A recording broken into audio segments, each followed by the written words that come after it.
ஒரு 30 வருஷத்துக்கு முன்னாடி or maybe 40 years before, when I was in a class as a student, my teacher before me was a whoever it is, a lady teacher or a male teacher, was a hero because my teacher knew so much than me.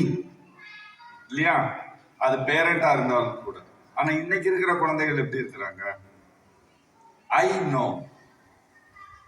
I know why we have the data on the palms.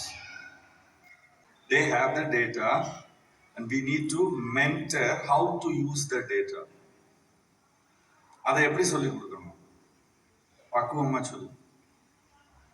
அன்னைக்கு பெரம்ப வச்சு சொல்லிக் கொடுக்கலாம், அடிச்சு சொல்லிக் கொடுக்கலாம். பெற்றோரும் ஏற்றுக்கொண்டார்கள், மாணவர்களும் ஏற்றுக்கொண்டார்கள். இன்றைக்கு அப்படி இல்லை. நம்ம அடிக்கிறதோ ஃபோர்ஸ் பண்ணி என்ன பண்ண முடியாது. Any data can be forced into somebody else's head through a teacher. முன்னாடி இன்னைக்கு என்ன பண்ண முடியாது, ஃபோர்ஸ் பண்ணி செய்ய முடியும். டேட்டாவை கரெக்டான முறையில் கொடுக்க வேண்டிய கடமை என்ன இருக்கு, நம்மளுக்கு இருக்கு.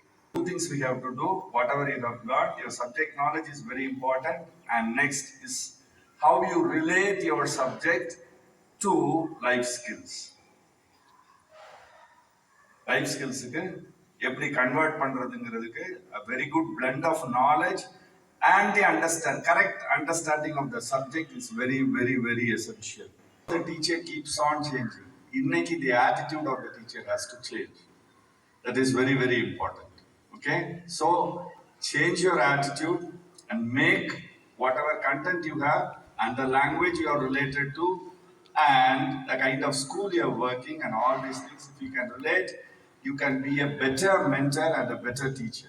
You should see the difference of a good teacher when you observe them in a campus, when you observe the students in a campus. And the attitude will change. இன்னும் வருங்காலத்துல பள்ளியில் இருக்கும் என்ற எதிர்பார்ப்புடன் ஆசிரியர் தின வாழ்த்துக்கள் சொல்லி விடைபெறுகிறேன். நன்றி, வணக்கம்.